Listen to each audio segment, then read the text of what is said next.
said. "I just told a 30-year-old woman that she has breast cancer." "I hope you announced that to her with more compassion than you just showed me," she thought, but didn't say. Susan gathered her resolve, strode to the telephone, and dialed the doctor. "This is Susan Pettiford. Is there anything you haven't told me?" she asked when he took the phone. "I want to know everything right now." "Well, you'll have hot flashes, but we can give you something for that. Some women have difficulty with sex, but that's partly a matter of attitude. Of course," she interrupted him, "and partly a matter of what else?" "Oh, it may not happen in your case. We'll cross that bridge when we get to it." She hung up, dissatisfied, hurt, and angry. It wasn't his body. She wished she knew someone who'd had a hysterectomy and with whom she could discuss it. While eating her lunch of milk and a peanut butter and raspberry sandwich, she remembered that the lawyer for her aunt's estate had invited her to his wife's birthday party that night. "At least it'll take my mind off that operation." She wanted to wear red to the party, but decided that flamboyance wasn't in order, and chose a short, pale green chiffon evening dress, and silver accessories. Since she didn't know how the local women dressed, she decided not to wear her mink coat, a mark of distinction in New York, and put on her beige cashmere coat instead. Susan hadn't previously been in the Woodmore Hotel, and its elegance surprised her. Crystal chandeliers sparkled in each of the public rooms and gave the suite, housing the party, a grandeur that offset the chic appearances of those present. The bartenders wore tuxedos and served the latest alcoholic concoctions in long-stem crystal glasses. The drapes were made of royal blue silk, which covered the walls as well as the chairs and sofas, and the women must have known that, for only she wore a gown the color of which clashed with the room's furnishings.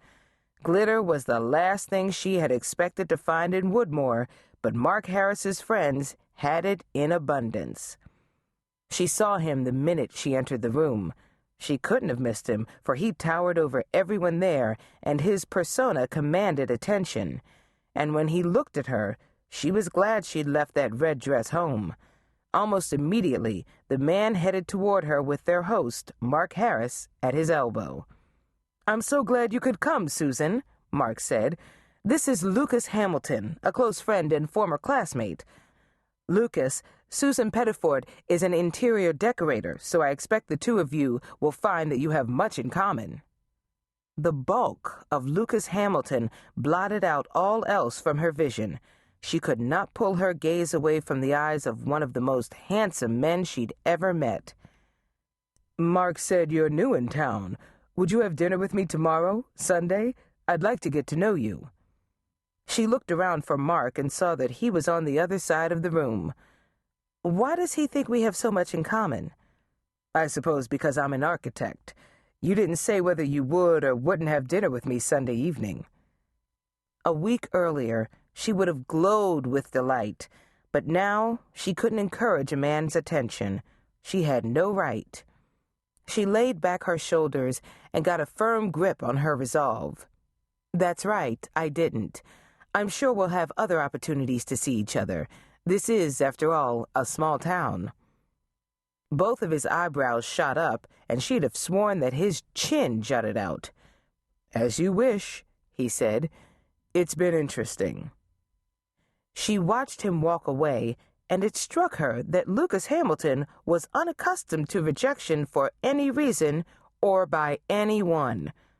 Oh well, he can't possibly be as disappointed as I am, the kind of man I've always wanted in my life, and I have to let him go. She spent a few minutes talking with a local minister who introduced himself as the Reverend Guilford Ripple, and with Sharon Harrison McCall, publisher of the Woodmore Times. An interesting woman. The idea dawned that life in Woodmore might be more rewarding than she'd imagined, and she began to mingle with the guests, hoping to find among them a future friend. Sitting in the comfort of his cathedral-ceiling living room later that night, Lucas Hamilton reflected that he'd just had his first dusting off by a female, a woman who interested him